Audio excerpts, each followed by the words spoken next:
Think about the biggest lie you were ever told as a kid. For Naruto fans, it wasn't that the filler would eventually end. It was the idea that Rock Lee actually mattered. We were sold a story about an underdog who could beat a Sharingan with nothing but pure grit, only to watch his own mentor steal his entire life's work right when it mattered most. If you think Might Guy is a hero for hitting Madara with that kick, you're missing the point, because that moment was the final nail in the coffin for one of the most wasted characters in the Naruto series. But first, roll the intro.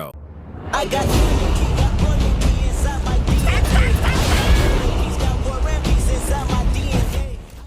You remember the moment those weights hit the floor and the arena basically exploded. Rock Lee was our guy, the ultimate underdog who proved you didn't need a kekkei genkai or a tailed beast in your gut to be a legend. But by the end of the war, Lee was basically just a background extra with almost zero lines. We need to talk about how Lee's entire significance was systematically hijacked by the man who taught him everything. We all fell for the hype in the Chunin Exams because the show gave us a promise that felt real. After Lee was crippled in his fight with Gaara, we all expected an amazing comeback story that would redefine the series. But looking back, it seems his significance started dying slowly from that very point. We weren't just watching a kid punch through a sand shield. We were strapped in for a journey to watch Lee climb the 8 inner gates, one painful step at a time, until he finally surpassed the geniuses of the world. We expected the classic passing of the torch, where the student stands on the master's shoulders to reach a level of taijutsu the master never could. But as we got into Shippuden, we realized the torch wasn't being passed. It was being held in a death grip by a grown man in a spandex suit. We watched Lee go from the guy who literally defined the power ceiling to a background character who spent his only big fight in the sequel fighting a mirror image of himself. It was the ultimate copy and paste writing for a character that deserved a massive climax. And honestly, we just sat there and let it happen because we were distracted by the flashy dojutsu and whatever Sasuke was crying about that week.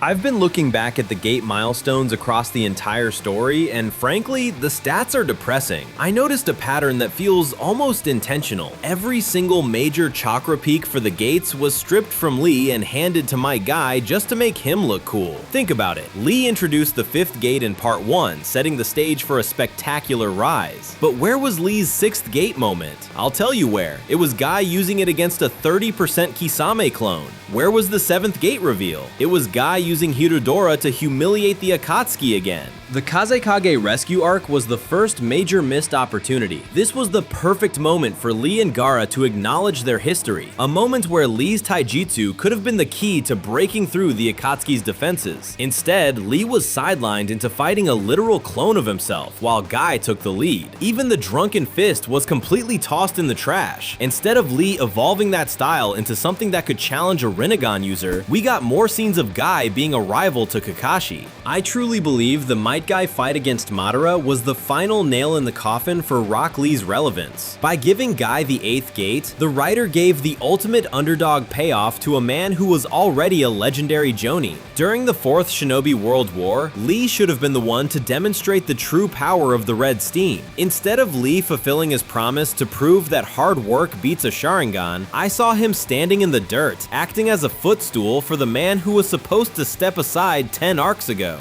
We saw Lee risk a 50-50 chance of death just to keep being a shinobi, but that recovery led to a total robbery of his history. Like Neji and Shino, Lee became a victim of a story that forgot its side characters. We watched Gaara become a god-tier Kazekage while Lee stayed a Chunin, their shared history completely erased. We witnessed the entire hard work theme get transferred to Guy because his red beast form was cooler to animate, leaving Lee's character progression frozen in time. We lost the student's struggle because the master's midlife crisis was more explosive. The truth is, Rock Lee could never actually achieve any of his goals, whether it was defeating a natural genius like Neji or showing the significance of a minor character, because Might Guy already showed him it was possible by achieving those things first. Might Guy beat the geniuses, Might Guy mastered the gates, and Might Guy became the legend. In the end, it feels like Rock Lee was just a character brought in to show us just how amazing Might Guy is. And honestly, it's almost expected because Might Guy was just better written in every way, be it his character or his sense of humor. Either way, we deserve to wonder what a version of Naruto looks like where Lee was the one standing in front of Madara, proving once and all that a kid with no talent can become a god. At the end of the day, Might Guy didn't just steal the 8th gate, he stole the very heart of the Underdog story you, heck, we all, originally fell in love with.